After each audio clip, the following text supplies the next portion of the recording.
So I'm not Eastern Orthodox, even though I'm a communicant in the Orthodox Church, and I've taken the Eucharist in not only the OCA churches but the Antiochian Orthodox churches as well. Within the last few months, last month, 6 weeks. Anyways, two things.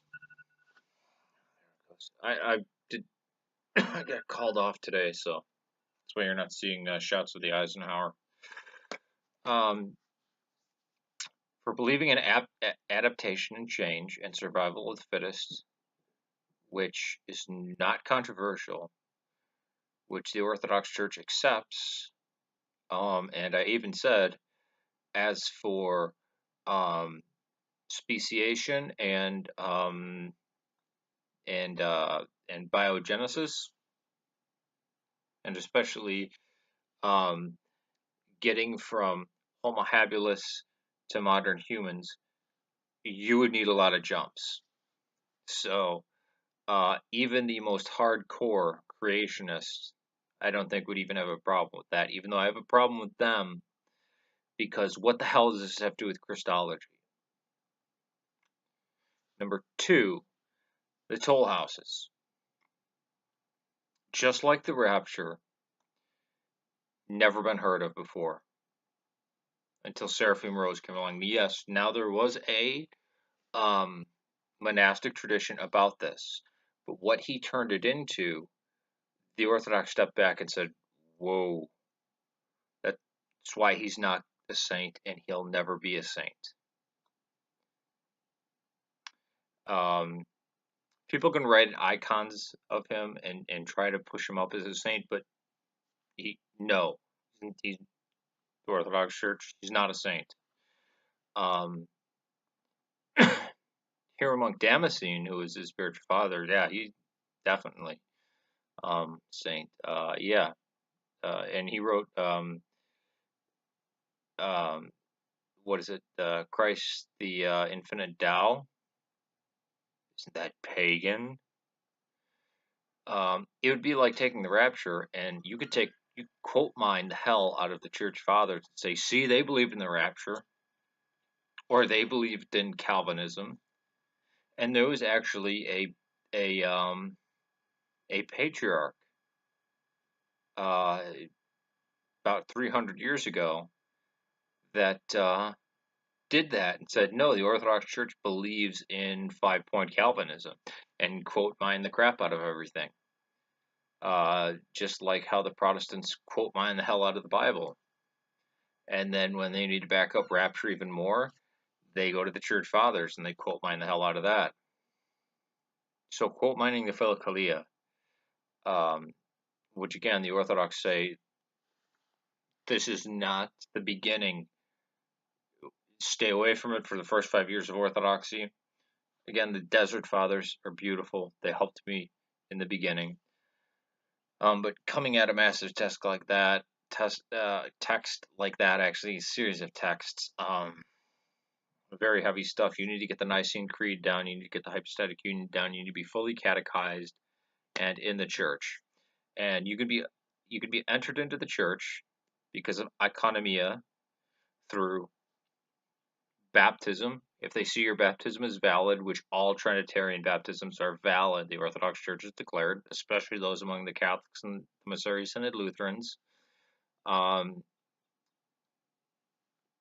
chrismation, and even with the Uniates, through reciting the Nicene Creed without the filioque.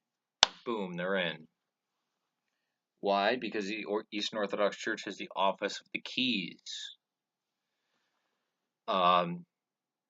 Now, if you, like Antifa, see Nazis and we got to fight the Nazis, you will see Nazis everywhere. If you were in the 1950s and you're worried about communists, there's communists everywhere. If you're worried about heretics, there's heretics everywhere.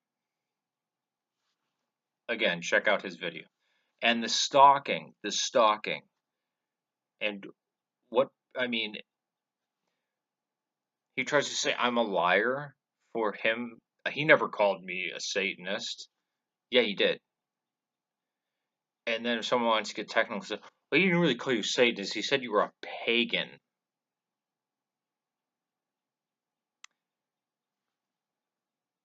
Doesn't he believe that pagans are essentially devil worshippers? Right? Or does he actually believe that there are pantheons of gods out there? Or maybe he makes an extreme differentiation between demon worship and devil worship. So this is a bunch of BS. And the fact that every time he says, oh, and citing sources, I cite the church fathers, he cites Protestant sources. Where are your citations? Where are your citations? He bogged down in these issues instead of dealing with, is this true? Is this Christological? Is this backed up by the councils? Where are the toll houses in the councils? They're not mandatory to believe. In fact, the Seventh Ecumenical Council says you never have to offer intercession. You don't have to ever ask the Theotokos for intercessory prayers. You never even have to call her that. Nor do you ever have to go on a pilgrimage or or ask the saints for intercessions. Or, I mean, you can abstain from even reciting the words of a lot of the liturgy. And there's no sin in that, and there's no heresy in that. And you never have to reverence an icon, ever. And again, how does any of this affect Christology? Well, the way that Seraphim Rose constructed the toll houses, not the discipline that was for the monasteries, but the way he did it, it actually does affect Christology in a big major way. And there's been metropolitans, bishops, and priests that came out and said, that's unacceptable. And as we know, almost every single church father, whether early church fathers or post-Nicene church fathers, got at least one or two things incorrect that would be now considered heresy. I mean, Epiphanius spoke against iconography, condemned it.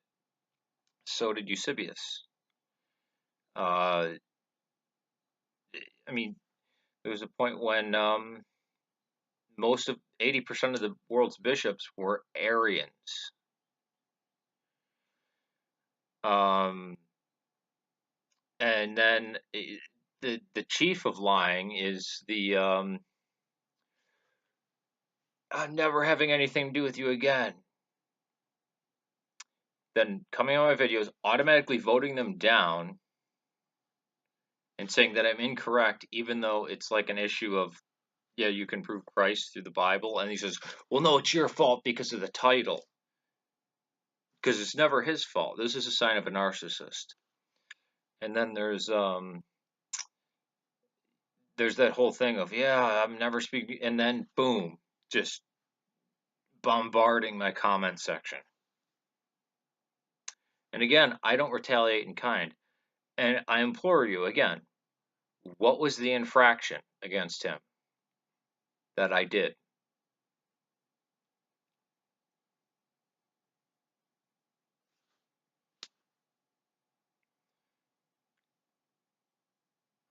You're telling me I'm an apostate because I believe in adaptation, change, and survival of the fittest, observable scientific things. Never once speaking about macroevolution, saying that there's actually kind of some problems in there. I mean, in olden days, I'd say, oh yeah, but also the jump to humans and biogenesis. Now, if Josiah Trenum doesn't condemn me and actually sides with me on that, I mean, are you a catacomb believer? Are you part of ROAC? Because that's not the Eastern Orthodox Church. That's a break-off. Next video will be about the Nicene Creed, where I read it, and let's see how many thumbs down I get from the sycophants who need somebody to hate. Because again, if your enemies are the Nazis, you will see Nazis everywhere. If your enemies are the communists, you'll see communists everywhere. If your enemies are the heretics, you'll see heretics everywhere. Does he deal with the heresies of the raptures and all this lunacy of the wider Christian world that's tearing itself apart? No, he goes after the Eastern Orthodox Church and people within the Eastern Orthodox Church and people who actually are saints and good teachers, and he goes after them. As for Archbishop Lazar, I haven't had contact with him in 4 years. I broke contact with him when he started getting a little weird. All right, peace to you. May God save Serbia, Syria, Ireland. Please pray for those in the Ukraine, Egypt, and Syria.